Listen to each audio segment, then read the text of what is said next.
Chapter 94. It was May 10th. Sishak would attack the orphanage any minute now, and a rabbit had hanged himself in the kitchen. "Come on," Ryan muttered to himself in consternation. The World Destroyer had used a rope rather than warm intestines, but it had scared little Sarah to death all the same. "You know it won't work, right? I've tried." The plushie played dead.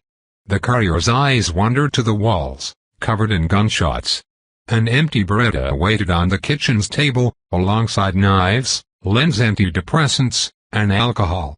Little Sarah had come to Ryan crying upon finding the rabbit in this state, and the time traveler couldn't blame her. That wasn't the first complaint he had received either. Another child had found the plushie in the disaffected shower room with a bucket of water, a bloody pentagram, and a jumper cable, though thankfully it didn't steal it from Ryan's car. Somehow the courier found the plushie's behavior even creepier than usual. "What are you trying to achieve?" Ryan asked carefully, unsure how that pattern would progress. The beast no longer reproduced in the presence of children, but no longer seemed to care about them either, which worried the courier. An orphan walked into the kitchen, to find Ryan talking to a hanged rabbit. He looked at the time traveler and then at the plushie, his face as blank as a Dynamis infomercial. "It makes sense in context," Ryan said. The child walked away wordlessly. Ryan looked back at the plushie's big blue eyes, trying to figure out what happened. He remembered what his elixir had told him, when he briefly entered the black world. The plushie didn't understand death, so it killed others in an attempt to figure it out. Or perhaps because it found it funny. But its inability to slay lightning bolt had forced the monster to reevaluate its approach. It had decided to understand death by experiencing it. The plushie was having a suicidal phase. How long would it last? Ryan's own lasted a while, and involved at least 2 plane crashes, 1 yacht, lasers, sharks, piranhas, and as it turned out, spy movies had lied to him, giraffes, drug-fueled orgies, and 1 meteorite. The courier's hand instinctively moved to the pocket where he kept his bomb, and Ryan sighed in relief upon finding it safely in its place. And then the plushie's ears rose up in interest. "No," Ryan said, shielding his bomb like a maiden's virginity. "No, don't you dare." The plushie's head turned to look at Ryan, glancing at his pocket. In the end, the courier left the plushie hanging from the ceiling and wisely slithered out of the kitchen. He felt the dreadful creature's gaze on his back even when he exited the room. If only the courier could pull the off switch. The realization this terrible monster had been pretending it worked all along had crushed all of Ryan's hope of containing it. He thought of all the time he put the plushie on a shelf, thinking himself safe. Even when he and Jasmine— oh gods, it had been watching all along. Ryan exited the orphanage through the front door on this terrible realization, his heart filled with dread and horror. Happy memories had suddenly turned dark and grim. "Riri," Len said, awaiting him outside in full power armor. I have something for you." She tossed him a handheld version of her water rifle, which Ryan gladly accepted. The Metagang's minibus had reached the courtyard. The courier didn't shoot at it on sight this time around, and instead waited for its passengers to step out. Mongrel, more beast than man. Mosquito, utterly anemic without the special blood juice which Ryan provided him in the last loop. And Sishak, whose mere presence infuriated the time traveler. "Hey, Sipsy," Ryan greeted the Metagang's members, while Len's fingers tensed on her rifle's trigger. "I know you won't care, but the kids here are underage. They are way too old for you." "Little Cesare," Sishak replied, Mosquito cracking his knuckles and Mongrel letting out a bestial hiss. "And is that little Len too? I could recognize her work anywhere. Is your father joining us from beyond the grave too?"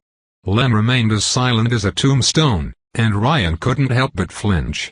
He already heard Sishak say those exact words before, but they hit much harder now. The telepath didn't remember the previous loop, and since he hadn't adjusted his behavior either, then Big Fat Adam was certainly alive again. Ryan would have preferred both of them buried for good, but it meant he could predict their behavior. "Not yet," Ryan replied, raising his water rifle. "I'm afraid this place is invitation only." If you take another step, I will have to show you the door, face first.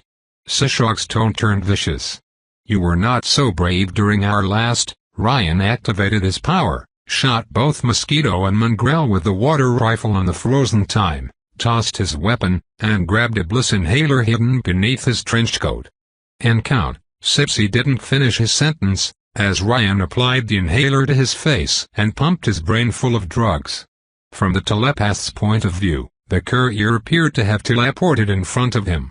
Giant water bubbles had captured his allies, quickly drowning them into unconsciousness. Tentacles wriggled free out of Sishak's clothes, revealing his true monstrous self, but the drug acted quicker.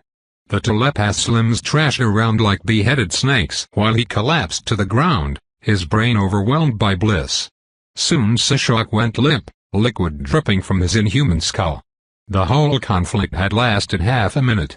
I prefer to make my fights fun and relaxing, like smelling flowers in a park, but you're an exception, Ryan said before kicking the helpless Sishak. You really overstayed your welcome. He was saving himself for wardrobe anyway. That was quick, a new voice said. Ryan didn't even turn around, as Shroud appeared at his side. I see you rehearsed. About that, Shorty, you modified the oxygen supply as I asked. Ryan pointed a finger at Mosquito, who struggled to stay conscious in the water prison. Bugs and water don't mesh well. Yes, I did. He shouldn't get brain damage. Len glanced at Shroud, leaving the next part of her sentence unsaid, this time.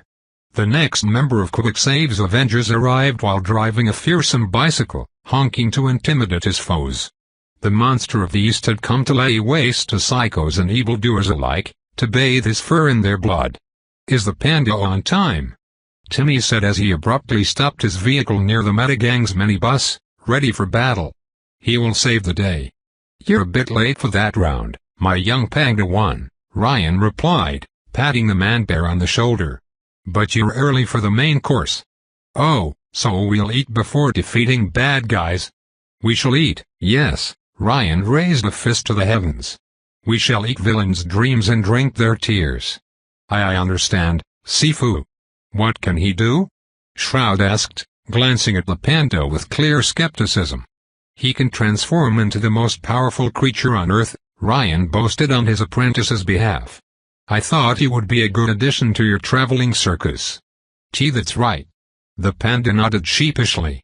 The panda doesn't have much work experience, but it would be an honor to serve with the carnival, sir. You will learn, Shroud replied with a shrug. It's not skills that make a hero, it's the heart.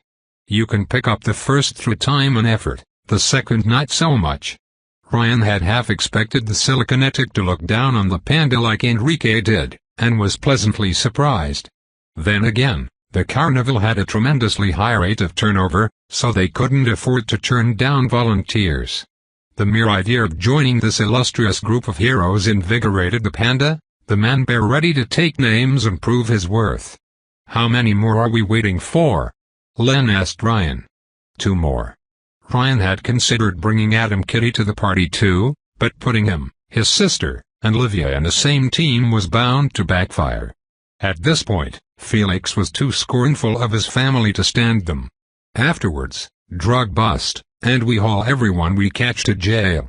There is no need to keep them prisoner, Shroud said while glancing at the captured Metagang members. They are psychos and murderers, nobody will blame you for putting them down. Putting them down? The panda asked, suddenly a lot less enthusiastic. We'll bring them in by the book, Ryan reassured his young panda one. By the book? And how do you intend to imprison psychos? Shroud asked with heavy sarcasm. They have unique powers. Saren and Frank the Mad in particular will destroy any jail they're put into. Those 2 Ryan could turn around, and he had a solution for the rest. Not if the prison is located 20 leagues under the sea. Mr. Looking-Glass immediately caught on and glanced at Shorty. Your underwater base? I cut off some of the habitats from my sanctuary, Len explained with a nod. They are self-sustaining, but isolated. Like an underwater asylum. Unless they can turn into fish, The prisoners won't swim far before the pressure crushes them, Ryan said. We can try to rehabilitate people before putting them 6 feet under, Glass Cowboy. Even Adam the Ogre? Shroud deadpanned. Now, don't be silly. Wally would be extradited to Monaco. With luck, the staff would appropriately eat him and call it karma. Psychos cannot be cured, the vigilante said, before crossing his arms in doubt. Perhaps he had guessed Ryan had a plan to change that, though he couldn't tell just yet. Unless you can pull off a miracle. I'm not so sure either, Rary, Len said. But, well, imprisonment is always better than killing. That won't change. Shroud suddenly turned invisible, much to the panda's surprise, as the sound of a new car echoed in the distance. Livia's group arrived in a platinum version of Pluto's Lamborghini driven by Cancel. Livia and Fortuna sat at the back. The former wore her Queen Crimson costume, without a helmet but with a new, white cat-themed necktie. The latter used a tight, white latex catsuit that only enhanced her curvaceous form and meshed well with her golden hair. The sight of 2 genomes in fashionable costumes restored Ryan's faith in humanity. Livia, Fortuna, the courier greeted his favorite ladies as they exited the car, before waving a hand at Cancel. Oh hi, Greta. Hi, nice to meet you. The budding sociopath replied with the same cheery tone as the courier. So, whom do I kill today? That one, Cancel, Livia said while nodding at the unconscious Sishak, before greeting everyone else with a warm smile. Ryan, Len, Mr. Panda. Hello. Len wasn't sure how to answer.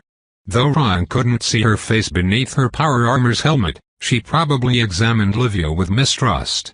Shroud's disappearance didn't help matters. Considering he hadn't turned visible again, he must have learned of Cancel's range and stayed out of it. Why, you know the panda? Timmy hyperventilated at people recognizing him. Not before Livy told me about you, Fortuna admitted, though she couldn't resist a black and white bear's charm. I love pandas though, they are so fluffy. I had a stuffed doll of one when I was a child. The panda is very cuddly in his natural form too, the man-bear replied with a friendly nod. His fur is soft and perfumed. Oh, he's drugged out, Cancel complained as she examined Sishak. I prefer when they see what's coming. You mean? The panda gulped, suddenly a lot less enthusiastic. You mean death? Yes, death, Greta replied as if it were obvious. People are only genuine when they die. It's only when I kill meanies that I build a real human connection with them. You should try it out sometimes.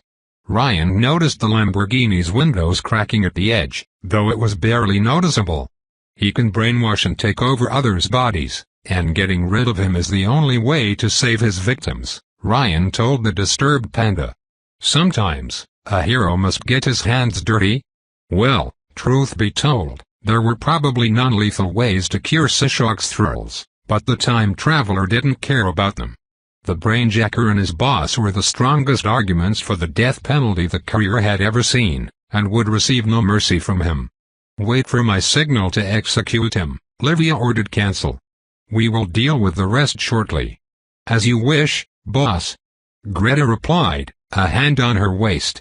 You're sure you don't need more backup? The neighborhood isn't safe. Fortuna will take care of me, Livia replied with a smile, before glancing at Ryan. As will this shining knight. I left my armor in storage, unfortunately, Ryan replied.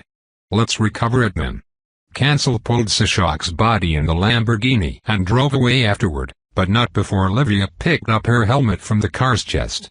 The seer waited for the hitman to leave, to turn and look at an empty spot. I can see you. Shroud dropped his invisibility to Fortuna's surprise, and took his anger out on Ryan. You want us to cooperate with his daughter? My father doesn't know anything about this plan, Livia replied with a cold frown. And he will not. This changes little, the vigilante stated. I do not appreciate dealing with the heir of a drug-running empire. Nor do I appreciate you dating my best friend and lying to her, the Auguste princess replied icily, the glass telekinetic flinching upon realizing that she knew his secret identity. But we'll have to make compromises for the greater good. Your best friend? Fortuna scowled. Livy, You like someone more than me? Shroud seemed to suppress the urge to put a hand on his helmet, while Livia reassured the oblivious Fortuna by warmly taking her hand into her own. Of course not, she said, you were more than a friend to me. You were almost a sister. And we would have been if Felix hadn't treated you like crap, the blonde replied angrily. I swear, next time I see my brother I will clout him on his thick head. Shroud crossed his arms. Why would you cooperate with us on this? The same reason as you, Livia answered. To protect this city from destruction. Destruction? The panda asked, suddenly uneasy. About that, Livy, what are we here for? Fortuna asked her best friend. I haven't mentioned this secret mission to anyone else, not even Narcinia, but I want to know. Shroud looked at Fortuna with a hint of scorn. You came all the way here not knowing why? Well, Livy is my dearest friend, she replied confidently. If a friend needs help, you give it no questions asked. This made Shroud shut up, and he seemed to look at Fortuna with a brand new perspective. Ryan wondered if he was starting to see the good qualities in Lucky Girl, just as the courier did in a previous loop. If only she wasn't so vain, the courier might have dated her seriously. The Metagang has found a cache of Mecron weapons, Livia explained. They intend to use it to destroy New Rome, and we must stop them. For a moment, neither Fortuna nor the panda seemed to have understood what she said. The panda looked at Ryan for confirmation, while Fortuna glanced at Livia as if she were joking. Mecron? The Mecron? She asked. You're joking, right? Livy, we're in May, April is long gone. I am not joking, Fortuna, Livia replied. That is why the Metagan thought they could take our families on. Oh. Fortuna blinked a few more times, before panicking. Wait, why just the two of us? We should tell your father. So he can get his hands on Mecron's weapons? Shroud asked, less than thrilled by the prospect. Better than psychos. Fortuna replied. I heard they eat people.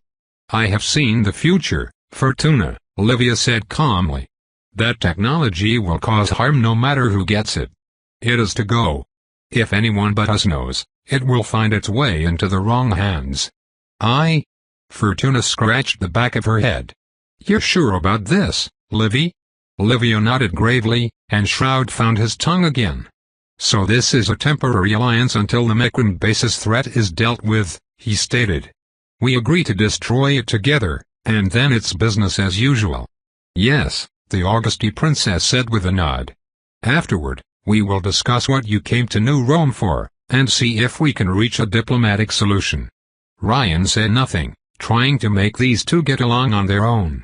Thankfully, though he was ruthless when the situation called for it, Looking Glass would prefer something else than total war. Everything rests on this mission, he said. All right, Livy. You're the one who can see the future, so I won't tell a tale. Fortuna grinned ear to ear. My power will guide us to victory. Ryan glanced at Len and the panda, who had remained silent so far. So, ready to clean up the trash. This is everything the panda trained for, all his life. Instead of being crushed by the weight of the situation, the man-bear had risen to the occasion. This is the moment of truth. They tried to take the children, Len said, shaking her head. They have to go, before they come back. The children? Fortuna glanced at the orphanage, noticing children looking through the windows at them. Oh my gosh, and here I thought it was a dog shelter. It's both, Shroud replied, before snickering. Perhaps you could offer your next lottery winnings to those who need it. That's a wonderful idea. Fortuna replied with enthusiasm, much to the translucent vigilante's surprise. By the way, have we met before? Your voice sounds familiar. Shroud's tone turned drastically deeper. It reminded Ryan of Christian Bale having a cough. Unlikely. Livia decided to switch the subject to something lighter, and instead smiled at a handsome courier with a hand on her chest. Do you like this necktie more than the other one, Ryan? You're perfect, Ryan reassured her, before glaring at Fortuna. Unlike the fashion disaster here. She doesn't even wear a mask. Excuse you? I have a fashionable piece to go along with my costume, thank you very much. And on these words, Fortuna put a golden domino mask on her beautiful face. Ta-da!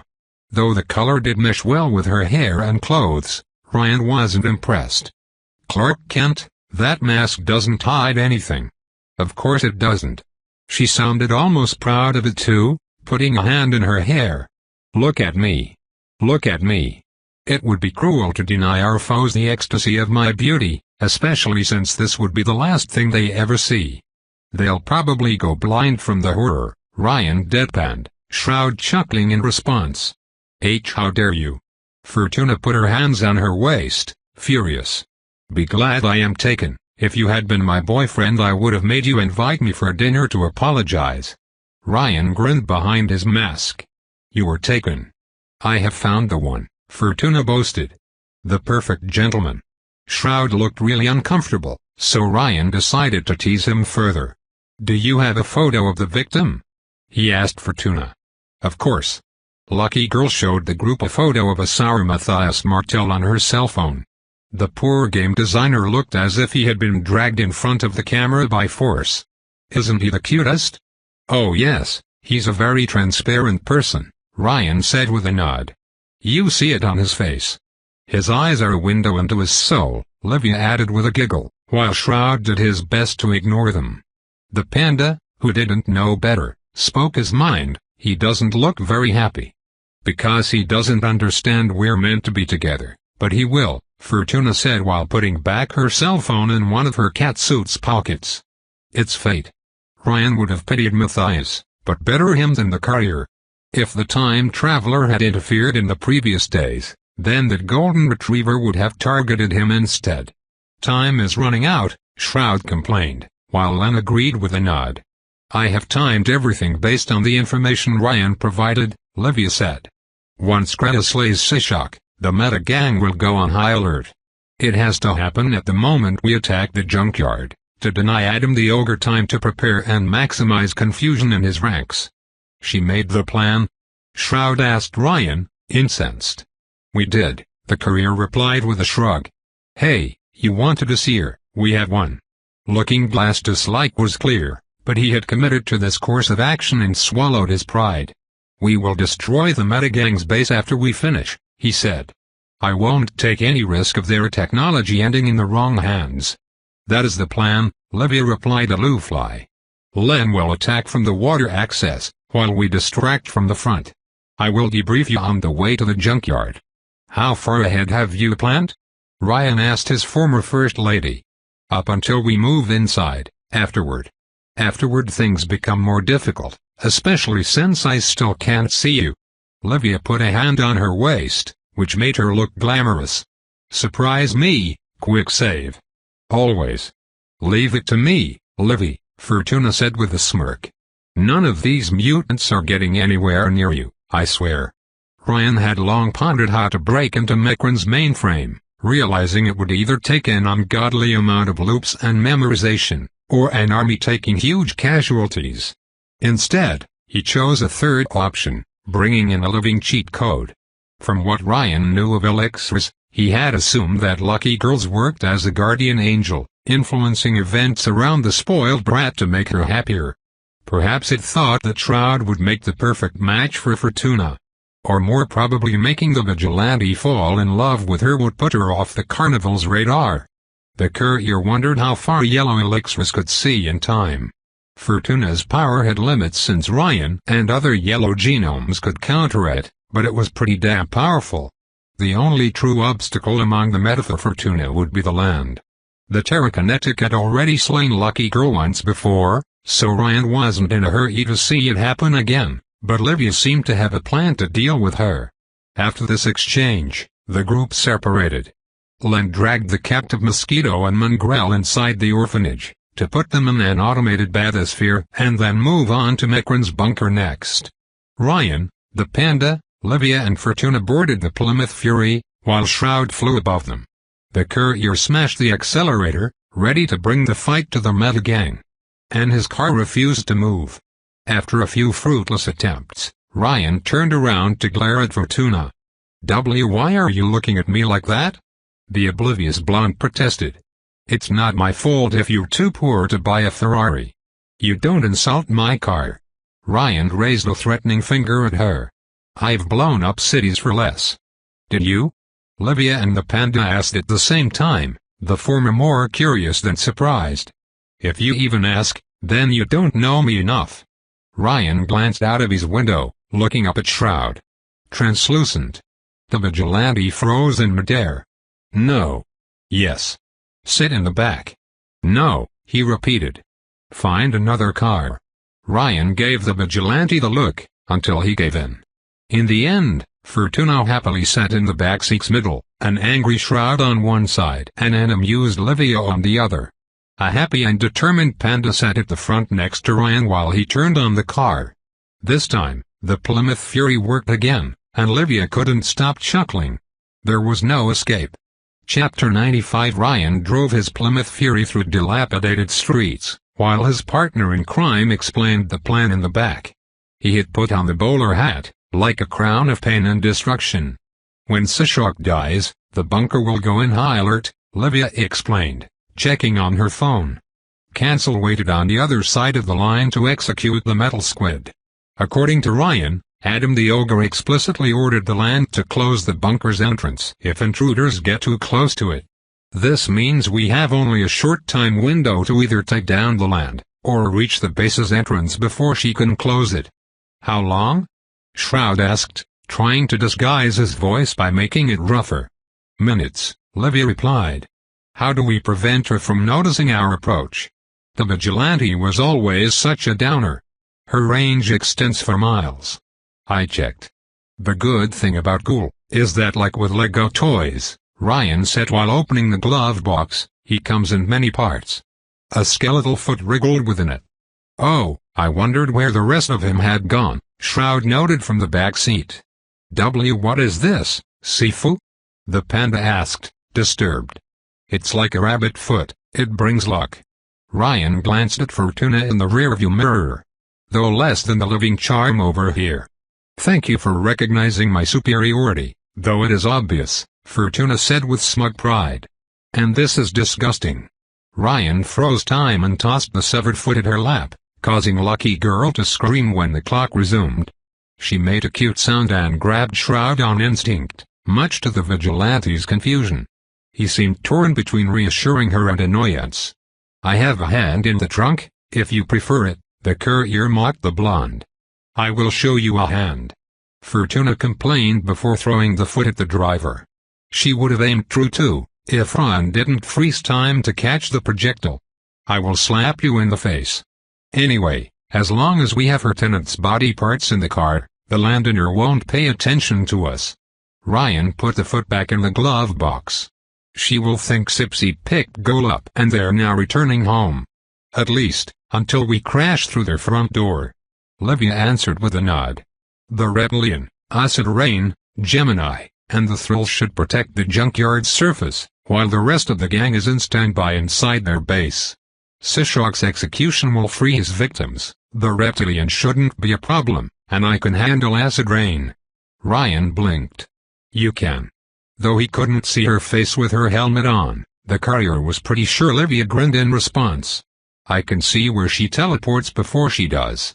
In the end, the life of a genome was a giant game of rock paper scissors. One power trumped another, forming a delicate, complex web. And then you had people like Lightning Butt, who just plain cheated at life.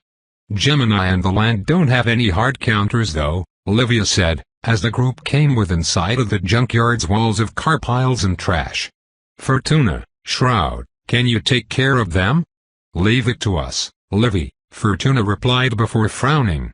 Now that I think of it, I should get a pseudonym too. I would have taken Diana if Felix hadn't run off, but you should choose a name that fits yourself, not others' desires, Shroud said. You're right, but I should get something that my boyfriend will like, since we'll spend our lives together, Fortuna said while checking her phone. I'll harass him with suggestions until he likes one. Ryan could tell that the boyfriend in question was strongly resisting the urge to face up doubly so as the panda started offering suggestions of his own. How about Lady Luck? The man bear proposed. The legend? I would have said almost invincible, but the last half is already taken, the courier joked at the front. Excuse you? Almost invincible? Fortuna sneered arrogantly. Nobody can hurt me. I'm the world's luckiest woman.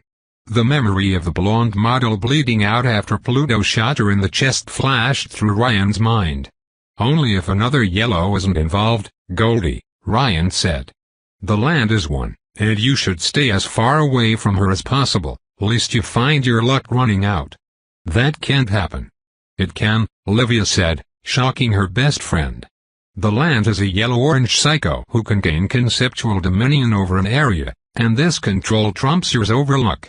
Ryan's brief presidential term had given him insight into the metagang's operations and abilities. In particular, he had learned that the land could also telekinetically manipulate Earth, but her precision was inversely proportional to her range. While she was near impossible to destroy while fused to the Earth's soil, she could only create quakes in that state. However, this power combination also made the land Fortuna's natural counter. Your power is a guardian angel, Ryan told Lucky Girl. But like all yellow powers, it follows esoteric rules. Which means it's nonsensical, but with its own internal logic. I don't get it, Fortuna said with a frown. Her boyfriend caught on though. Your power alters probability in events to protect you, under the guise of luck, Shroud explained. But the land has supreme spiritual control over an area. By that logic, its authority is higher than your powers in her territory. So she can harm me? Fortuna asked shyly, her pride replaced with doubt. She felt suddenly a lot less confident about this mission, but Olivia reassured her by holding her hand. You will live, if you're... Olivia trailed off, glancing at Shroud. Your partner protects you during the battle. The land will need to take back physical form to use her full telekinesis, which will give you an opening to take her down.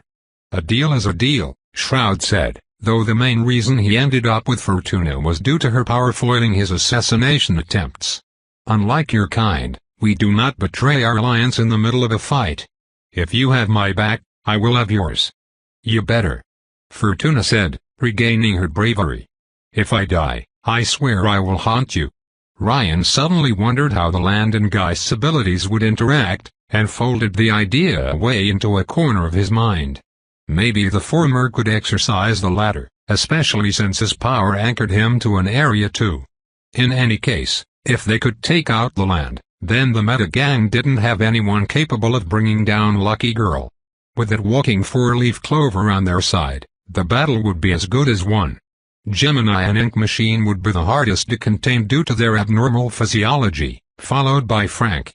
Ryan could take care of his former bodyguard, but he could only hope Fortuna and her long-suffering boyfriend could deal with the former two. He had also informed the panda of his power's regeneration, so he could pull his weight in the battle to come. Which would start within seconds, as the Plymouth Fury finally reached the junkyard's entrance fence. The Reptilian and Gemini stood watch over the entrance, with Lizard Boy's reptilian eyes squinting as the car approached. Ryan hoped for one of them to shout "You shall not pass," and was deeply disappointed when they didn't. Lucky Girl. The courier kept one hand on the driver's wheel, and tossed Len's water rifle at Fortuna with the other. Aim for the eyes. Go get them. Olivia encouraged her best friend, while Fortuna opened the windows with a grin. Stop right there.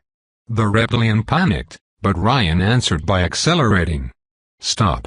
Fortuna fired at the psychos with the water rifle as the car passed, not even bothering to aim. Her projectiles hit true nonetheless, trapping the reptilian in a sphere of water.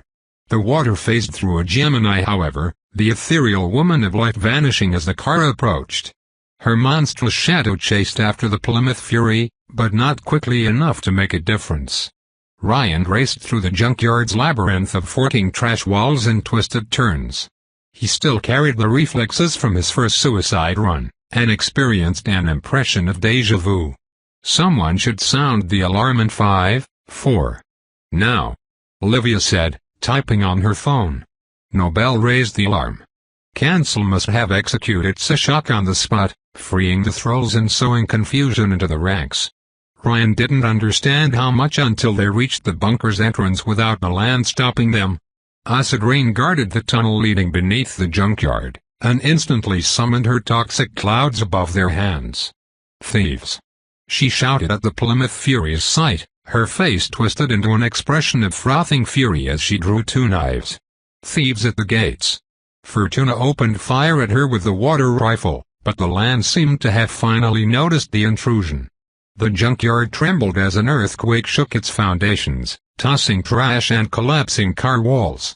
A golden shroud became visible around Fortuna, like an angel's halo. A similar glow surrounded her bubble projectile, but flickered in and out of sight. Acid rain managed to dodge the attack, just as the land's invisible pressure overwhelmed Ryan's crew. It felt like being out in the woods, stalked by a wolf pack. The courier abruptly stopped the car near the bunker's entrance. "Go, go, go!" he shouted, all but leaping out of the vehicle. "Why yes." The panda opened his door and transformed as soon as he could, while Olivia stepped out more calmly. Shroud attempted to open his car's door to fly into the fray, but the lock refused to move. He grumbled at Fortuna, as he carried her in his hands like a bride through the opposing door. Good thing he did too, as acid rain's toxic raindrops fell from the skies while the land caused a nearby trash wall to collapse near the Plymouth Fury. Ryan, Olivia, and the panda quickly moved out of the way, while the flying shroud carried his beloved above the ground Superman style. Acid rain's raindrops miraculously dropped where he wasn't. The Plymouth Fury wasn't so lucky though. "My car!" Ryan screamed in horror, as piles of trash entombed his beautiful companion. "You killed my car. Again. Did the Metagang have a vendetta against Chrysler?" "Fortuna, give me the rifle!" Olivia shouted at Fortuna, who tossed the water weapon at her best friend. No sooner did the Augusty princess catch it that acid rain teleported behind her, knives raised. The panda attempted to pounce on her, but wouldn't reach her in time. So Ryan stopped it. "Sorry Helen," the courier said, as he put on the Fisty Brothers and quickly activated his time stop. Acid rain's eyes widened upon hearing her real name, but she teleported out of range before the clock could freeze.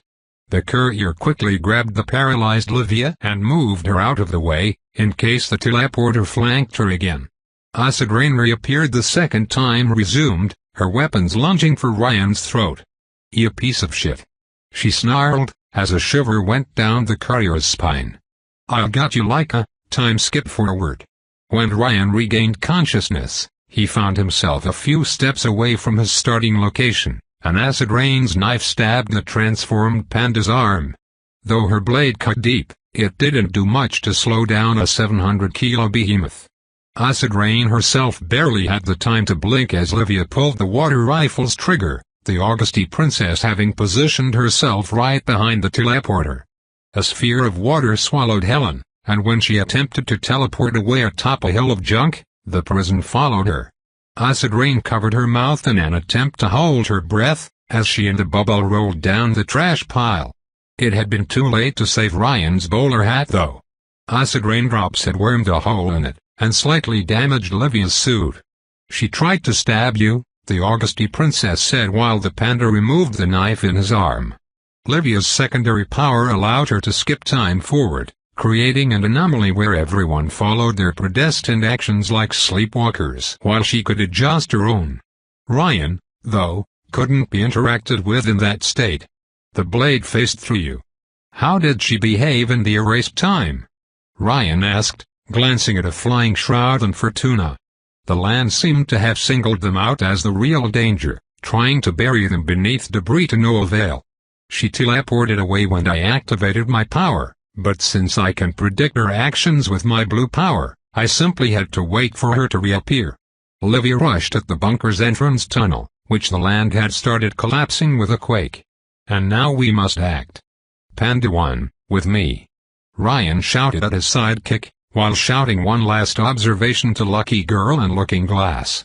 "Windshield, the land controls the land. I don't think her power affects people in the air." "I wasn't gonna let her go anyway," the glass manipulator replied. He looked truly dashing, holding his girlfriend like a bride before the altar. He would soon have to walk the talk too, as Ryan noticed Gemini's shadow slither into the junkyard's center. Fortuna didn't seem to like it one bit though. "I know how you feel," she told her masked beau, her arms around his neck. "You fell for me at first sight." "Don't worry, I get that all the time." "That couldn't be farther from the truth," Shroud replied with heavy sarcasm, gathering a cloud of glass shards from the trash walls to throw at Gemini. "I get that all the time," his oblivious girlfriend repeated, deaf to both sarcasm and common sense. "The sight of me dazzled you, because you are poor and your life is meaningless. But though you have that dark, mysterious charm, it cannot be.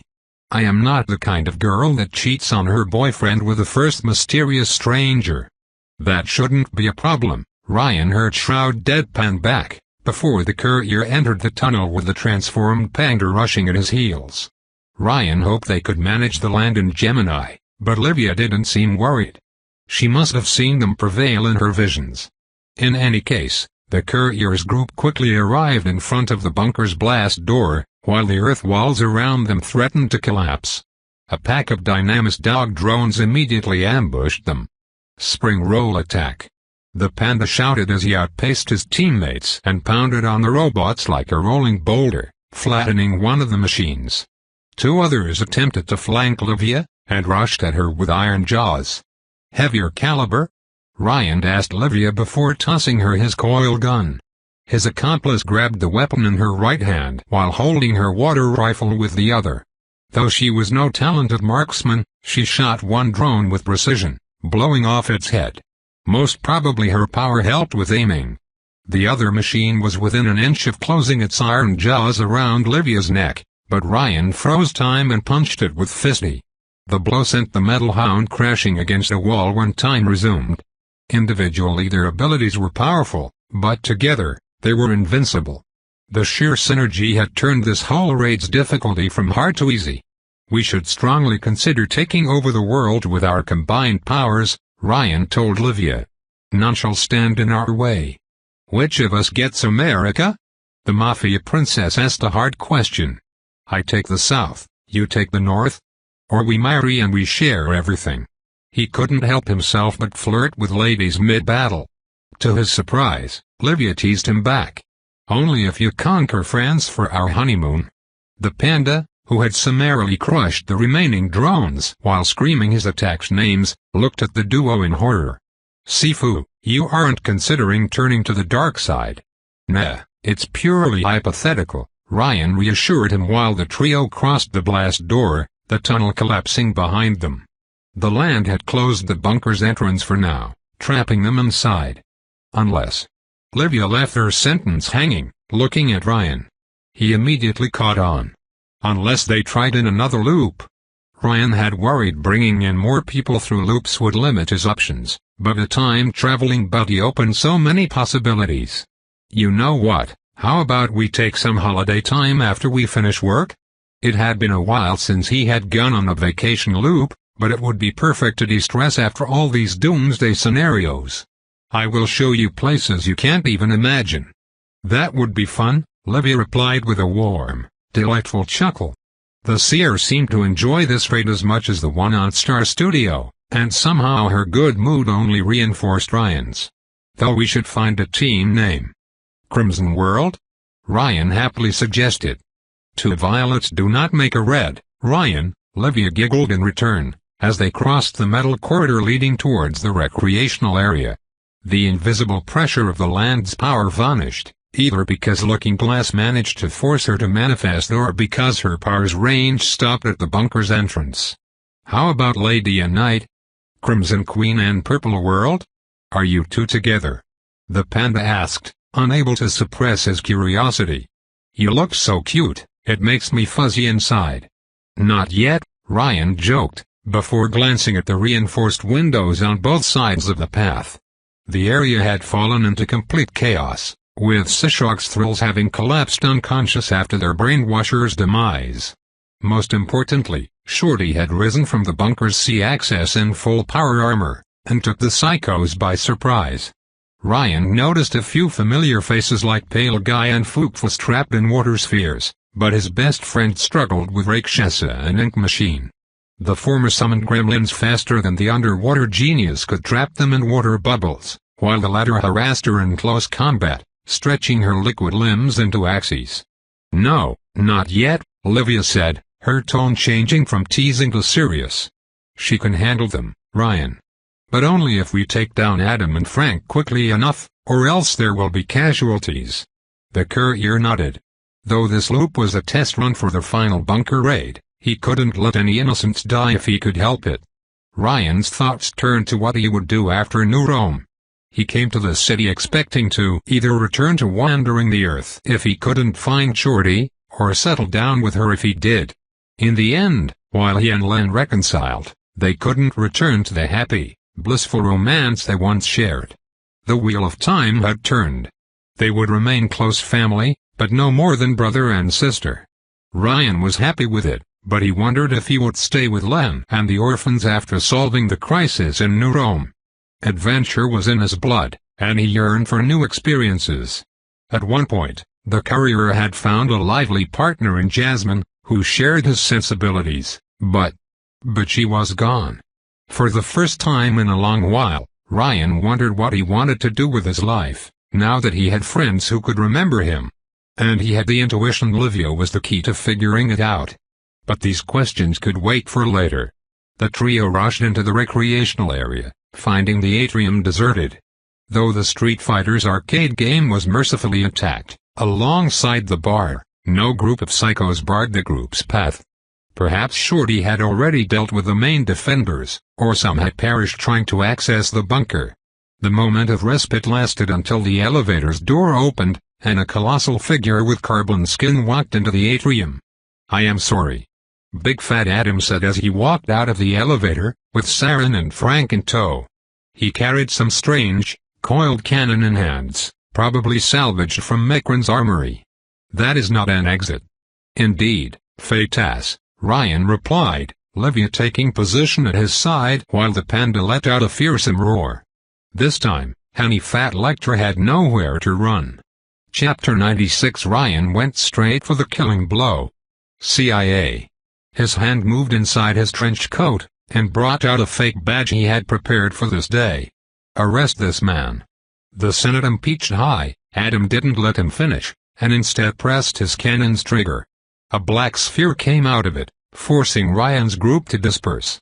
The courier instinctively dived down towards the Street Fighter's arcade game, desperate to protect it, while Olivia and the panda moved to the other side. Though the cannon's black projectile moved slowly, it shredded the bunker's metal walls like paper, absorbing anything in its path like a tiny black hole. Ryan briefly mistook it for a black flux weapon, but on a closer look, the projectile simply pulled things towards itself. A gravity gun. Did it have something to do with Dynam's secret weapon to deal with Augustus?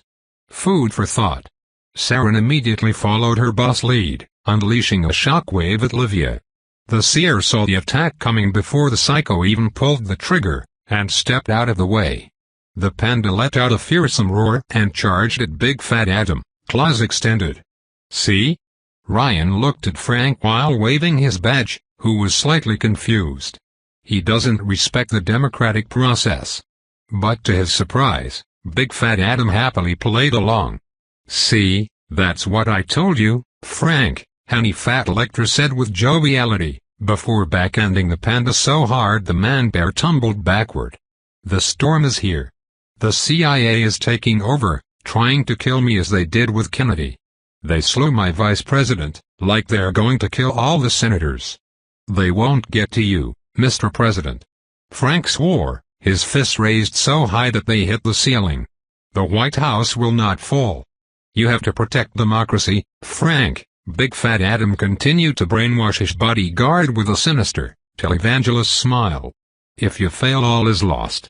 Frank let out a roar of rage, grabbed the recreational area's bar counter, and threw it at the panda. The poor man-bear couldn't dodge, the heavy projectile exploding on contact.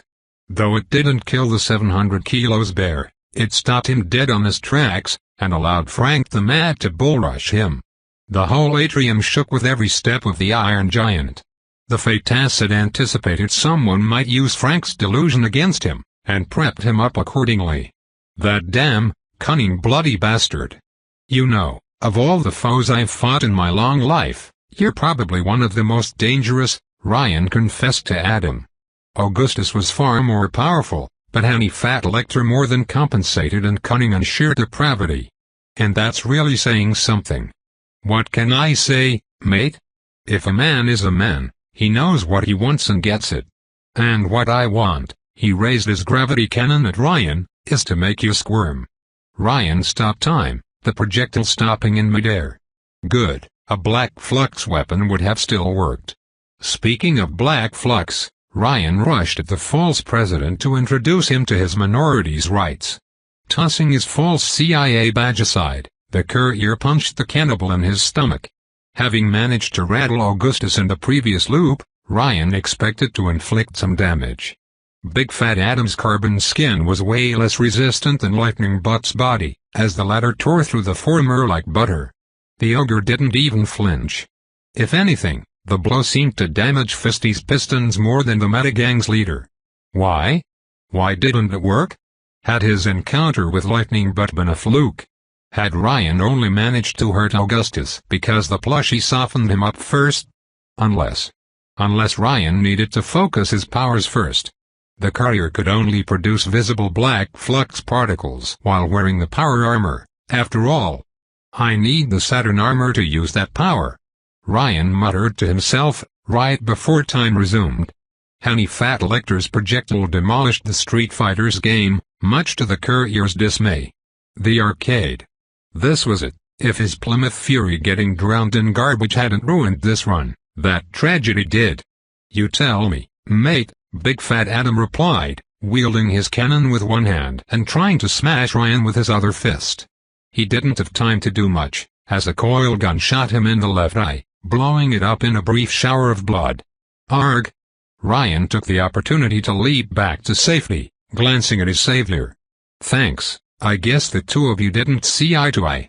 Oh, right, I'm supposed to quip, Livia said, wielding the coil gun and aiming to finish Big Fat Adam's bullet surgery. Anyone in favor of safety glasses, say aye? Ryan groaned, but forgave her weak pun-fu. She fired another projectile at One-Eye Adam, but he protected his face with his hand. The bullet bounced off his carbon skin, though it pushed his palm back slightly. Sarin. He snarled, trying to wipe the blood off his face. Kill that one. Sarin unleashed a shockwave at Livia. Though she failed to hit the Augusti princess, her assault forced Livia to fall back to behind the ruins of the bar counter. The panda wasn't in a better position, the much bigger Frank having tossed him against one of the atrium's walls. Hazmat Girl turned at Ryan to blast him, and the courier decided to use his secret weapon. Bianca. Sarin froze in place. Your boss isn't working to find a cure, but I am, Ryan pleaded, a hand extended. We can make you human again. She unleashed a shock wave, and he dodged by leaping to the side. Are you a blue or some shit? Sarin asked angrily. A telepath reading my brain? You've got air for neurons, how could I read it? Ryan asked, though all it did was infuriate the psycho. You must have seen it too. He's throwing you at this base's orbital command center, not at the Elixir Labs. He's distracting you, Adam said after wiping off the blood from his face. His only remaining eye glared with malevolence as he raised his gravity gun at Livia's hiding spot. Don't listen and power through. It's true, Livia said from her hiding spot. Ryan. Realizing her intention, Ryan rushed at Sarin. Just as her chill went due, time skipped forward a few seconds, and when it resumed, Ryan had slammed Sarin to the ground. Holes had appeared where Livia used to hide, and where Hannifat Lecter's remaining eye should have been. The cannibal screamed in pain, while Livia kept hitting his head with bullets. The panda had managed to free himself from Frank's grasp by returning to human form, and then shifting back into the powerful animal. Look outside, we aren't here to kill anyone, Ryan told Sarin, before adding a caveat. Except Sipsy and your boss, but their asses. The rest of you, we will cure. Shut the hell up. Sarin's gauntlets vibrated, and she aimed for the courier's head. A shock wave hit the ceiling, causing concrete and pipes to fall in the middle of the room. Think wisely, Bianca. You've been with him for years, and what does he have to show for it? Nothing. He doesn't want to save anyone, and deep down you know it too. You think you will be able to return to a normal life as long as he's around. What chance is there to turn my life around at all? She snarled, managing to kick him off her. Both rose back to their feet, with Hazmat Girl threatening to blast Ryan again. Why would you care? Because you don't deserve this, he argued, dodging another volley. You don't deserve to be trapped in that suit, unable to touch, to smell, to taste. You made a mistake when you took these elixirs and you've paid for it ever since. You don't know what it feels to be me, jackass. Saren snarled back. I don't know how you can read my memories, but fuck off from them. She pointed her gauntlets at the ground to increase the size of her jumps, soaring above the room until she almost reached the ceiling. She bombarded Ryan from above with repeated short blasts, but the courier dodged each one. I don't want to hurt you, Bianca. Ryan pleaded, showing one of the guns he kept in his trench coat. I could breach your suit with a bullet in my sleep. As if I would, Ryan grabbed a weapon and shot her so fast that she couldn't even finish her sentence. The bullet grazed her mask, right near the point where it combined with the rest of the suit. This time, when Saren landed on the ground, she didn't immediately attack. She touched her mask, and gazed silently at Ryan. It's over for him, the courier said, glancing at Adam. But not for you. You can still survive this. You don't know me, she said, and you don't know him either. Oh, I do, and that's why he will die. But it's not too late for you. Are you a white knight or some self-help shit stain? Saren let out a hiss of disgust. Why should I even trust you? The courier answered by tossing the Fisty Brothers and his gun to the ground. Saren flinched in response, perhaps expecting a trick, but all Ryan did was to raise his arms and put himself at her mercy. Bianca, he said. I'm your last chance. Your last chance at turning your life around. Don't waste it. I won't, Saren replied, pointing her hands at his head. I won't waste the chance to wipe off that thick skull of yours. You may slay me, but I have at my back a force you cannot hope to defeat, Ryan bluffed. You've been on the losing side long enough. You would rather die as Saren. Or live as Bianca? Saren raised her vibrating gauntlets. And hesitated. Her hands looked within an inch of opening fire, and her gas mask was as impenetrable as ever. Yet she didn't attack. Ryan's words had planted the seed of doubt in her mind, and now she didn't know what to think. Meanwhile, Livia ran out of bullets, tossing the coil gun aside. Head trauma, Ryan. She shouted at the courier. Big Fat Adam had dropped his gravity gun, and the Augustus projectiles had slowly pushed him against the elevator's doors. His power only protects his skin, but not the organs beneath. If we keep hitting his head, he'll get a concussion and bleed internally. You're Augustus girl, Big Fat Adam rasped angrily, trying to detect her by sound. When he did, he lunged at her with nightmarish speed, mouth opened and hands raised. The blood flowing from his eyes made him look like a ghoul rising from the dead to devour the living. I'll send you back to your old man in pieces. Leaving Saren to mull over her doubts, Ryan activated his power, caught Livia in the frozen time, and pulled her out of the way. Big Fat Adam's sharp teeth closed on nothing but air, and Lightning Butt's daughter instinctively grabbed the courier by the arm. You should stop doing that, princess, Ryan teased her, her fingers holding him by the sleeve. People will talk. Let them, Livia replied playfully. You may rescue me as many times as you like. Mr. President. Frank tossed the wounded panda aside and moved towards Livia and Ryan. I'm coming. Instead of running away, Livia faced the Titan and said 2 words. Stop, Vladimir. For a moment, Ryan thought he had misheard, and so did Frank. The giant flinched, as if he had been stabbed in the heart. Your true name is Vladimir Khabarov, Livia continued. Not Frank. As Sipsy had said in the previous loop, Frank the Mad. Frank the Mad was no American. He was Russian. This is communist propaganda. Frank snarled, covering his head with his hand as if he could block Livia's voice. I was born in Arkansas, like country music, Your family farm wasn't in Arkansas. Since Livia couldn't hit the giant physically, she targeted his fragile mind. It was in Novgorod. Your father wasn't a cowboy, but a Soviet, and he perished choking on stolen caviar. Lies. Frank snarled while raising his fist. He attempted to squash Ryan and Livia like bugs, but the courier froze time to move out of the way. The giant's fist hit the floor, going through it like steel through paper. Saren chose this moment to pick a side. She blasted the ground below Frank, part of the floor collapsing below the giant's weight.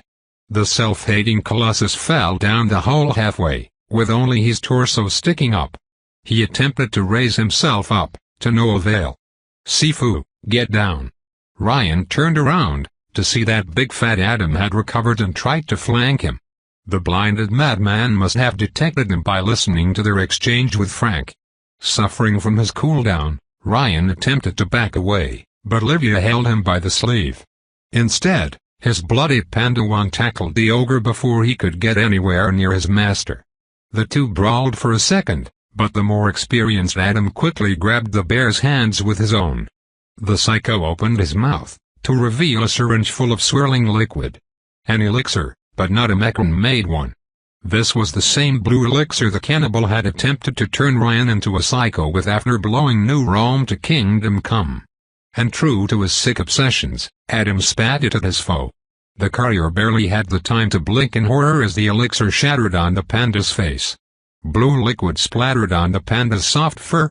And though true elixirs couldn't bond to animals, that one must have detected the human beneath.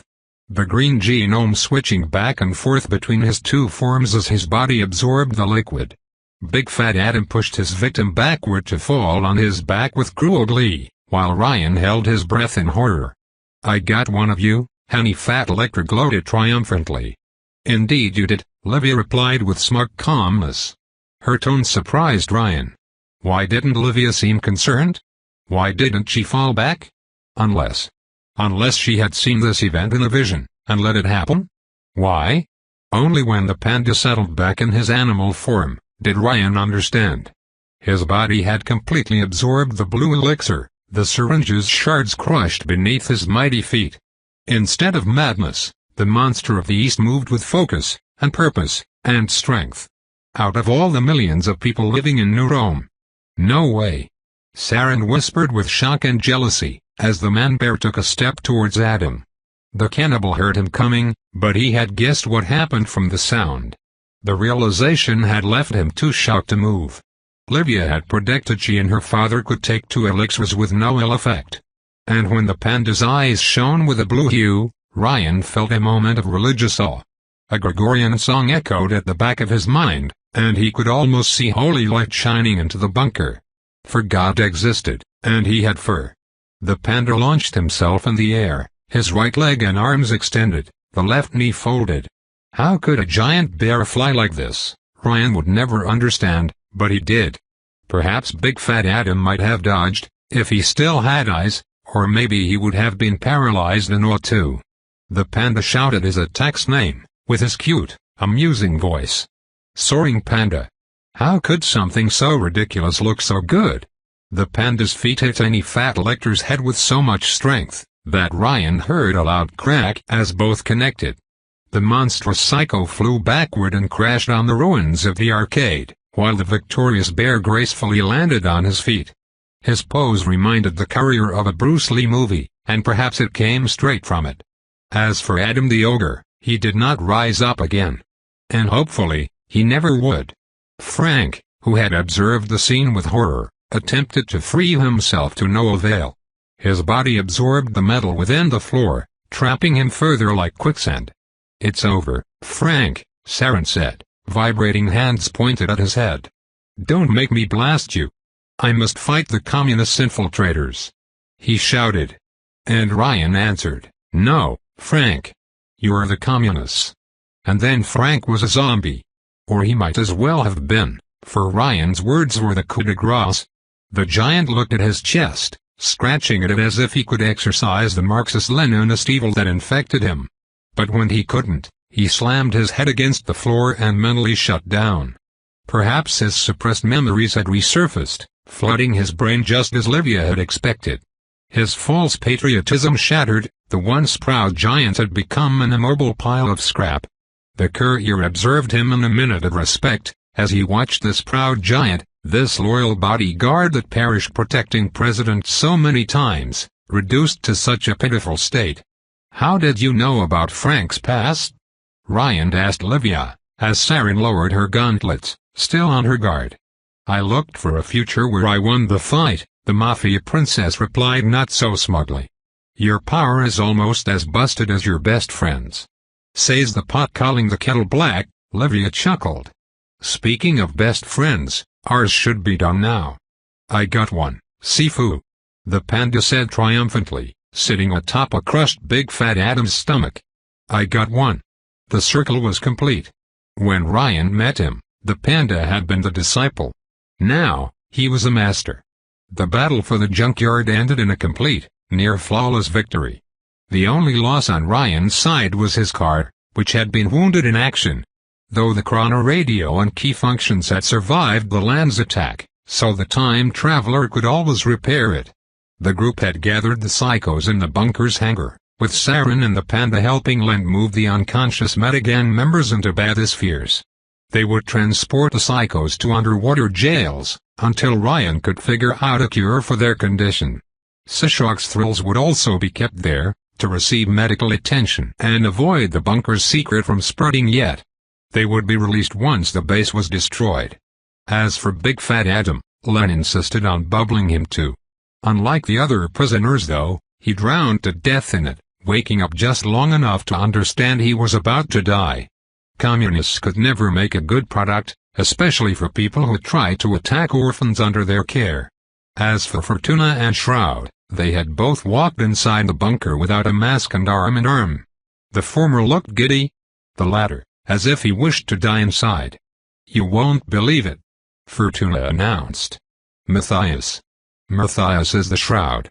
"No way," Ryan replied with a falsely surprised tone. "Your boyfriend?" "My boyfriend," Fortuna squealed, though her companion looked more resigned than anything else. "I would never have guessed." "I knew he wasn't all that clear," Ryan said. "How did it happen?" Livia asked, half curious, half displeased. "The land took back physical form to fight us at full power, as you suspected," Shroud answered with a sigh. "A rock hit my mask while I was holding Fortuna, and it shattered. It must have looked very dramatic." "How unlucky of you," Ryan put salt on the wound. "All along I wondered why you were always there when I had a problem, but now I understand." Fortuna put a hand on her boyfriend's shoulder. "You were watching over me, like a guardian angel." "How romantic." "That couldn't be farther from the truth," Matthias replied, though he sounded a bit more ashamed than usual. "You don't need to be mean, I know you care now," Fortuna said with a foxy grin. A flash of flustered embarrassment passed on her boyfriend's face, which he immediately suppressed with a stoic face. "I trapped the land inside a glass prison outside, while Gemini surrendered after she realized all was lost," he said, before glancing at Saren. "Why is she still running around?" "She turned her coat the right way," Ryan replied. "She will be very important later." Matthias' eyes squinted at the courier, and the augusty woman at his side. "After we put the Metagang in custody, we will need to talk about this place's future. And yours. Yours most of all. Have you told Sunshine about us?" Ryan asked, while Livia bristled. "Not yet," Shroudy Matt admitted. "I wasn't sure if my hypothesis was correct, but after seeing this place, now I am. And I have enough questions for a lifetime." "They will wait after your girlfriends," Ryan mocked him. "Yes, indeed," said Lucky Girl. "I want to know everything. How long have you been a hero? Are you on a team? Do you have a sidekick?" Matthias sighed as Fortuna dragged him away. Though Ryan noticed he didn't struggle as much as he should. "They remind me of a tree en masse," the courier told Livia. "She's growing on him, and he's starting to like it." "He will have to come clean to her though," Livia said icily. "Or I will tell the truth for him. Fortuna deserves that much." "Probably," But Ryan doubted Lucky Girl's power would work so hard to set them together if it wouldn't make her happy in the end. "You look concerned, Ryan," Livia said with a frown. "Is something the matter?" "Yes. The bunker is ours with no strings attached. We caught Adam before he could pull off his plans. Nobody I liked has died so far, and the panda has 2 powers." He emphasized these last words, because he could hardly believe it himself. "Everything went well." Livia chuckled. "Ryan, that's good news." "I'm just expecting for the other shoe to drop," the courier replied. "Why would it?" she asked. "We worked hard, and it paid off. The previous loop ended in disaster, but we learned from it and acted accordingly." "We." Such a sweet word to hear. Though there was so much left to do, Ryan no longer carried the weight of the world on his shoulders. He had people willing to back him up now, for better or worse. "What comes next?" Livia asked. "Now that Adam has been dealt with, we should prepare for what comes afterward." "I will infiltrate your family," Ryan said. "Brief Alchimo, Len, and Saren on the Memora map front. See how to deal with Dynamis for good. Contact Vulcan to recreate the Saturn armor. See with the Carnival how we can deal with the bunker, Narchinia, and the Bliss Factory. Research the Psycho Cure, and probably plan a trip to Antarctica." "Antarctica? It's a long story." "Well, we will discuss how to deal with the Carnival together. I already started doing simulations, but you are our ace in the hole." Livia smiled at him. "You will meet with Jamie tonight, to infiltrate my family from the bottom." "Yes. I put him on a list." He hadn't interacted with Jamie, Gi-young and Lanka for many loops, and he yearned to meet with them again. Now that he could theoretically bring a limitless number of people into his loops, he was no longer afraid of trying to befriend others for the long term. "But I meant something else for the infiltration phase." Livia raised an eyebrow. "Oh. There's something I've been meaning to ask you, but I've been hesitating for a while." "Because?" Ryan gathered his breath. "Because if I do, I can't take it back. It will be complicated, and it may not work. But if it does—" He left the sentence hanging, watching as Livia's breathing shortened. She must have guessed his intentions, but since she couldn't predict him, she felt anxiety rather than serenity. If he hadn't misread all the signals she had sent him in this loop and the previous one, the seer wanted Ryan to make a move, but was afraid of the shame she would face if she had guessed wrong. "Ask away," she said shyly. "Livia." Ryan grabbed her by the waist and pulled her closer. Though she gasped in surprise, being unable to predict the gesture, Livia didn't resist. She felt light as a feather in his arms, a fragile porcelain doll. He ignored all the gazes his teammates sent him, focusing entirely on her blue eyes, and the pinkish blush spreading on her cheeks. "Are you available tomorrow night?" Chapter 97. "Sorry, I can't do that." Ryan scratched Jean Henry's back while watching Dr. Tyranno on his computer screen.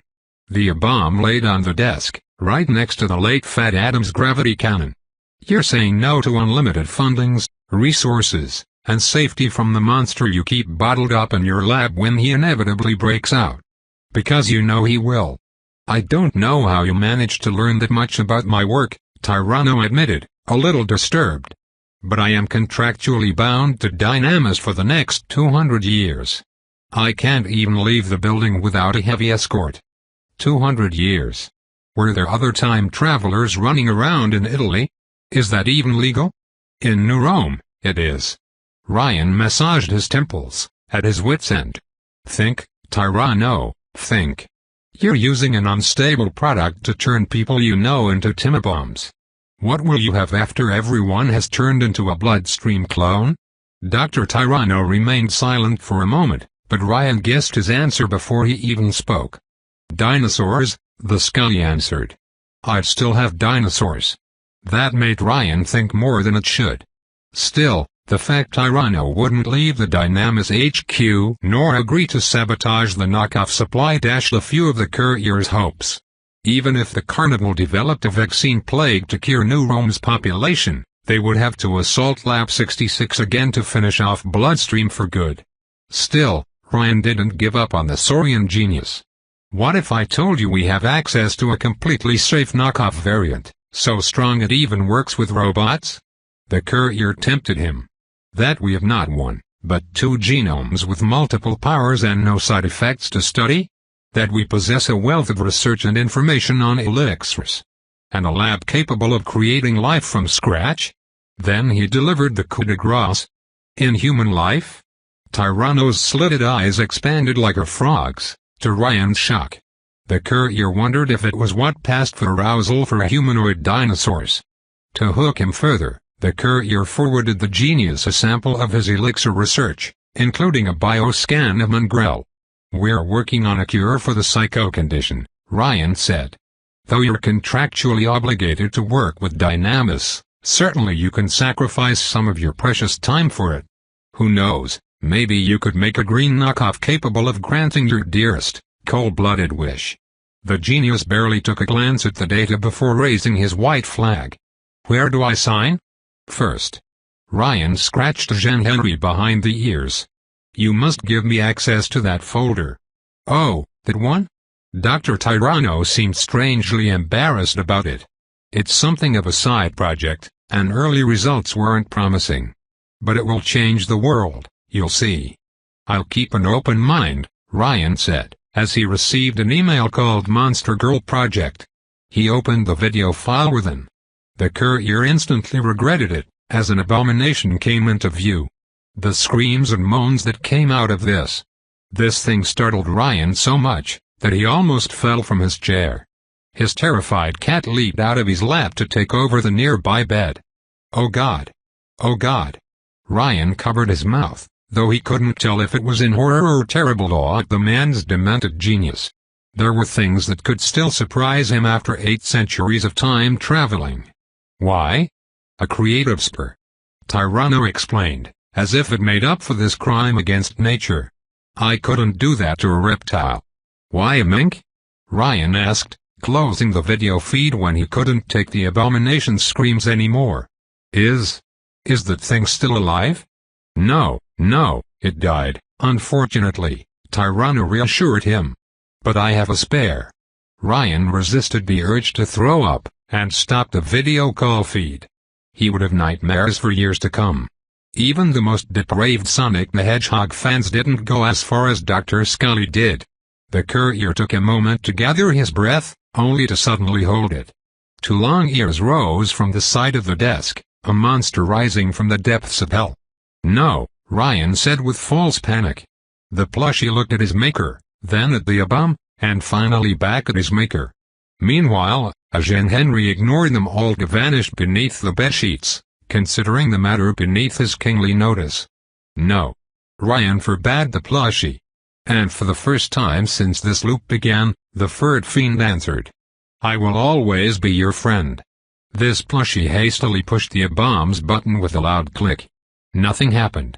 The plushie hit it again, and again, and again in quick succession, growing more and more frustrated.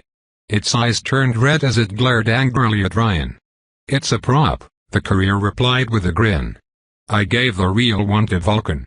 He had bribed his favorite dwarf genius with so much technology, that she didn't even ask him to ruin Star Studios this time. Vulcan insisted that Ryan become her assistant instead, and wouldn't take no for an answer. The courier was more than willing to help her, but only in short bursts.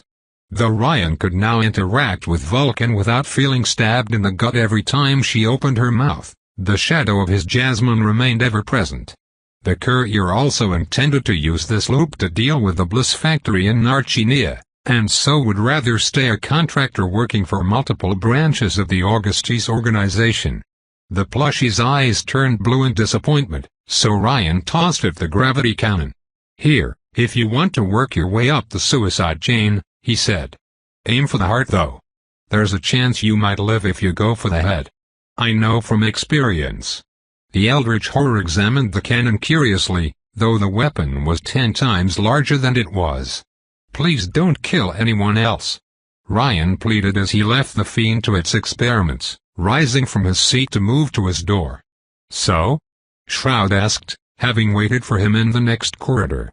He had managed to repair his glass mask, though Ryan wondered why he bothered to hide his true face anymore. "He won't help sabotage the tomato juice factory," Ryan replied with disappointment. "He fears his boss's wrath more than ours." If the courier was on a meta run, he might have changed that, but Ryan would have his plate full with the Augusti for now. One day had passed since the bunker raid, though Ryan spent last night at the harbor helping Jamie protect drug supplies. Luigi hadn't shown up this time, probably at Livia's urging, but Jamie still invited Ryan to stay at his house all the same. That guy was so nice, he made the courier want to adopt him. Ryan spent the day in Mekran's bunker, settling things here. He had contacted Alcimo, who should make his way to New Rome by the next day and help take over the bunker's mainframe. With Dr. Stitch and Tyranno's long-distance assistance, the courier would have the best medical team in the world to figure out a cure for the psycho condition. The night, he would dedicate to Livia. "Then we will need to clean up Dynamis' upper echelons," Matthias said. "We plan to wait for Hector Manada to retire, but we can hasten his departure all the same." "I've seen Hector Manada fall many times," Ryan said with a shrug. "His children might be willing to switch to a safer, better product than one capable of causing a pandemic." "Fallout won't follow," Matthias said.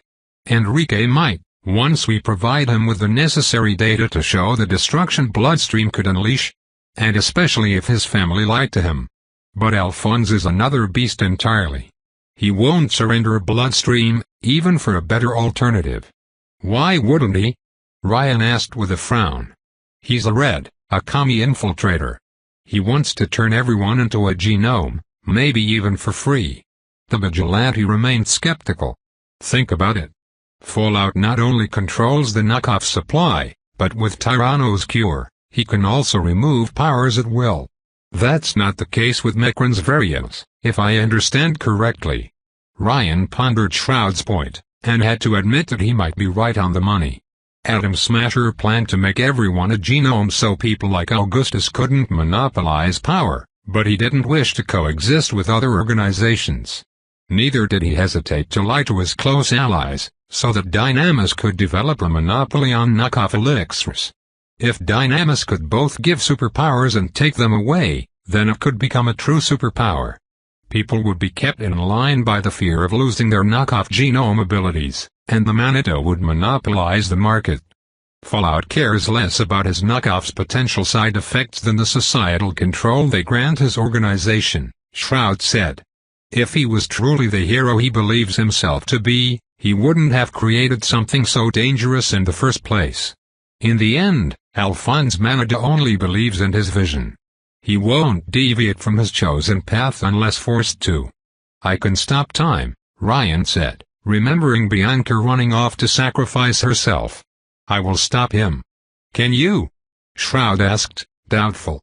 "Among the most dangerous genomes operating in Italy, he comes a close third behind Augustus and Leo." "I can, with this base's resources." "This place will have to go, Ryan," Shroud insisted. "Maybe there is something here that could defeat Fallout, or even Augustus, true. But the risk of dangerous weapons spreading to the public is too great. Even distributing Mekran's knockoff formula doesn't strike me as a good idea. It might weaken the position of genome warlords, but our post-war society is too fragile to survive 10 million people with flamethrowers for arms." "You're preaching to a convert," Ryan replied. "But I will only destroy this place after it helps solve the current crisis." Shroudy Matty crossed his arms. "Do you truly believe psychos can be cured?" "You don't, my transparent friend." "No," the vigilante replied, before adding, "but if there is a chance it works. If there is even the slightest chance it works, I can't stop you from trying. It would help too many lives. For your mom, one of the genomes I called is specialized in brains." Shroud's head perked up at Ryan's words. "He can even cure mental illnesses, Alzheimer's, and even a psycho's brain tumors. He could help you too." Ryan couldn't see looking glass face behind his mask, though the vigilante turned his head sideways, thoughtful. "Why do you think the alchemist distributed these elixirs in the first place? To turn us into interdimensional squids," Ryan thought. "I dunno," Improve the human condition? I think so too, and yet we use them to ravage the world. Shroud shook his head. When I hear all the positive things geniuses can make, I can't help but wonder why Mechren built weapons rather than medical supplies. Not even superpowers could change human nature. Take it from someone who knows, Ryan replied. There will always be rotten apples like late Adam, but most people I've met only need the right circumstances to turn their lives around. Anyone can choose right over wrong. Even a spoiled, self-obsessed brat with a busted power. Shroud chuckled. Do you know that she sculpts in her spare time? She must have shown her boyfriend her gallery yesterday night. Pretty neat, huh? She's good at it, Matthias continued, his tone warm. I thought she relied on her own luck to do everything, but she hides artistic sensibilities that appeal to me as a game designer. I can't quite explain it. And she won €500,000 in lottery winnings this morning, but instead of sitting on it, she wants to distribute it to Rusttown's orphans. My, was he speaking fondly of Fortuna? Yesterday's battle had greatly helped to turn his opinion of her around. She's a golden retriever, Ryan summed it up. Loud, no respect for personal space, but surprisingly warm and loyal underneath. Worse. She's a much better person than I thought. The courier put his hands behind his head. Will you be transparent with her on your next date? Will you turn back time to make your own go well? Matthias deadpanned with a joke of his own, before answering. I think I will clear things up with her, but not as long as she's working as a hitman for Augustus. That's a deal breaker. Unlike other members of her group, she isn't in it for the killing, Ryan said. She wants to protect Livia first and foremost. It's almost romantic. Is that why you're dating her? Shroud's voice turned from amused to serious. To turn Augustus' daughter around. I asked her out because I wanted to, Ryan replied. He really had a thing for blue genomes shorter than himself. Giving her access to this place is dangerous, Ryan. What if she changes her mind and informs Augustus? She has earned my trust and helped me when I needed it, the courier replied. I want to return the favor. Her father would wreck the world for her sake, if he didn't. She didn't deserve to have her sire's crimes on her conscience. Mark my words, Ryan, you can't save everyone. Shroud marked a short pause. Especially from themselves. And yet, he had to try. After all, Chimo comes here, we'll use your rabbit foot of a girlfriend to access the mainframe, Ryan said, changing the subject. You can confirm what I said about the other Mechren bases then, and we will unlock the self-destruct mechanism. I will have to inform Leo about you, you understand that? Shroud asked. Even if you turn back time again, I can't keep that to myself. Even for my cute, beautiful eyes. Not even for them, the carnival member replied with a chuckle. Is there a way for you to carry others through time? I suppose it is only mental, since there aren't 20 of you running around. Sharp guy. I have a procedure to transfer information directly into your brain, though your past self will have to submit to it. He won't, Shroud said, shaking his head. I know myself. I am too paranoid to let anyone alter my brain, even if you earn my trust beforehand. I'm not sure I would even accept such a procedure at Leo's urging, and I respect him more than anyone. Ryan had expected as much.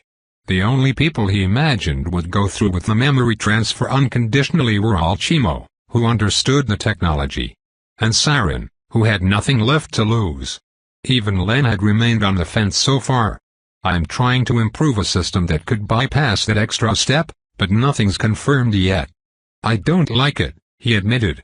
You hold all the cards, and all I can do is go along. Well, I also trusted you enough to share my greatest secret too, Sflight, Ryan pointed out. I can count on one hand those who know my true, phenomenal cosmic power. I wonder what adventures we went through for you to do so. We defeated the Meta Gang together once, though Lightning Buck destroyed the city after you recruited Adam Cat. Good to know, Shroud replied dryly, though he didn't like it. Neither did Ryan, since Adam Kitten would clearly be much happier with the carnival than with Dynamis. A shame. I was interested in Felix Verin. He has a great deal of potential as a hero, and a courageous heart. As much as the panda? Shroud scoffed. Come with me and see for yourself. The vigilante led Ryan into the bunker's atrium, where they found the transformed panda folding paper sheets under Len's watch. Saren was playing pool near a pile of books, including Descartes de la Méthode, Pour bien conduire essay raison, et chercher la vérité dans les sciences, by René Descartes. Look, Sifu. The panda exquisitely folded the paper sheet in the shape of a mantis so fast that Ryan could barely see his paws move. The construct joined 4 others, representing a monkey, a tiger, a crane, and a snake. Tada! Nice superpower, Saren snickered. Can you unlock Rubik cubes too? One of my teammates, Origami, can turn herself into paper sharp enough to slice throats, Shroud replied dryly. She could even slice through your suit. You're salty, aren't you? The psycho taunted him, while focusing on her game. Earn my trust first, turncoat, and then we'll talk.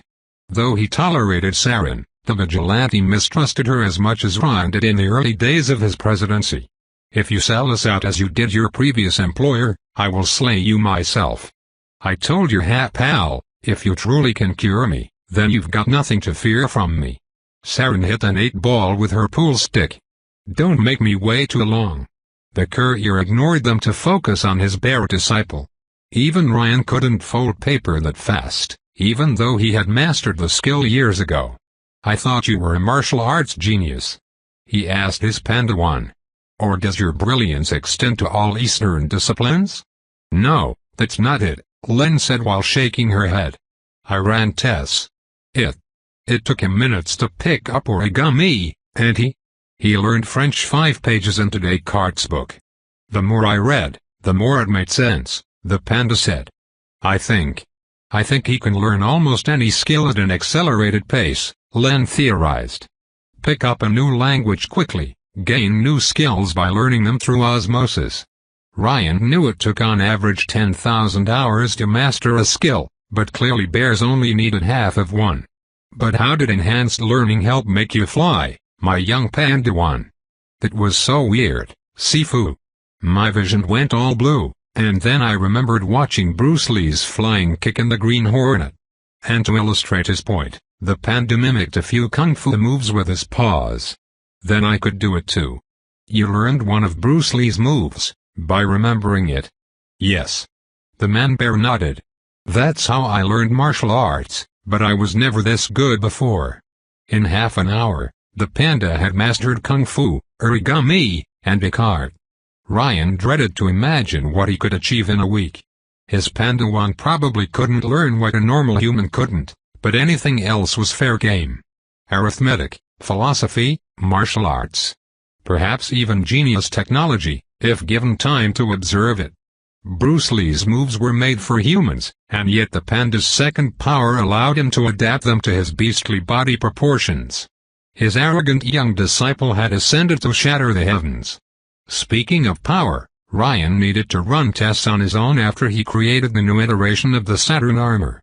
He would also add a few improvements to deal with Alphonse Manada, such as switching the chest blaster with the gravity cannon. He had the feeling it would help deal with the nuclear disaster, maybe even lightning butt too. Well, I should go prepare for my date, Ryan said. Livia asked him to pick her up at 9, and to be on time. For once, the courier didn't dare to be fashionably late. Good luck, Sifu. The panda cheered him up. I knew the tension was palpable. Len, though, seemed a lot less enthusiastic. Riri, can I talk to you alone for a second? Ryan nodded, his adoptive sister leading him outside, to the corridor overseeing the hangars. Henriette was playing with the children near the submarine, the dog delighting at having company. The group brought much levity to an otherwise claustrophobic, lifeless place. Len glanced through the corridor's window, her arms folded. You and her. It's hard to explain, Ryan admitted. The genius held her breath. In the past loops, did my other self know? Well, I kinda told you how I felt, and we decided to stay family afterward. Len's gaze saddened, as she glanced at the Micron-made submarine floating in the bunker's water access. We could reach the United States with it, she said. Cross the Atlantic Sea. Even I can't turn back time that far, Ryan said sadly. Trust me, I tried. I tried many times. I know, Len bit her lower lips, and didn't finish her sentence. Ryan didn't need her to do so, to guess what she didn't dare to say. That part of her wondered how their relationship could have ended. They had left each other in tears, and though they had started picking up the pieces, some of them had been forever lost to the sea. We could leave this place, she said, though with hesitation. After we deal with Dad. I can't do that, Shorty. Not anymore. If she had asked when he first arrived in New Rome, Ryan wouldn't have hesitated. But now the time traveler had too many people to fight for. He couldn't leave them behind in the dust. She will be fine, Len protested. She's his daughter. Let them tear apart New Rome, if they want that rotten place so much. So I should let her father kill people for her sake? Ryan asked, and instantly regretted it. Len flinched as if she had been slapped. I'm sorry. You don't want her to end up like me, the genius guessed, avoiding his gaze. Ryan glanced at the Micron submarine. Do you think we could reach Antarctica with that thing? She frowned, not understanding what he wanted to say. Yes, of course. There are so many mysteries to uncover around the world, so many wonderful places to explore, Shorty, Ryan said. Things that make life worth living. Don't bury yourself under the sea, please. Even whales rise up to take a breath of fresh air sometimes. I just don't know what to make of everything, Len admitted. The carnival. They killed my father, but if what you've said is true, you will let the carnival operate on you? He asked her. Remove your father's blood tracker? It's the last part one have left of him. Ryan put his hands in his pocket, choosing his words carefully. His thoughts turned to his discussion with his own elixir, when he briefly crossed the Black World portal. Someone told me once that you have to let the dead rest. By trying to keep the dead alive, we only make everyone suffer. Nobody can move on. Len wouldn't answer, her face as blank as a death mask. Ryan's hand reached for her shoulder, but she avoided his touch. Too soon. Still, he accepted it, hoping his words would prevail. Shorty, your family, he said. That will never change. Not even whatever happens with Livia, if anything happens between us, will change that. You will always stay my best friend, my sister, my most important person in the world. She bit her lower lip. I don't know what to answer. Then don't say anything, Ryan answered with a smile. What I mean to say is that you're not alone, and you never have been. You don't need a ghost to carry on. The children love you, and whenever you trip, I will be there to help you rise back up. Ryan and Len fell into a comfortable silence, just as a black sphere phased through the hangar and collapsed into nothingness. It miraculously didn't harm anyone, though the courier should probably check up on his bedroom before leaving. Now, I hope I didn't give you diabetes, Ryan joked. And to his surprise, she chuckled and relaxed. It seemed his wit had broken through her shell. Riri, about your memory machine. You will try it on? Recover your other self's memories? She answered his question with a nod. What made you change your mind? Even after what happened between us. You offered me your hand. The shadow of a smile appeared on her face. It's time. It's time I do the same for you. Tobe continued. Thanks for listening.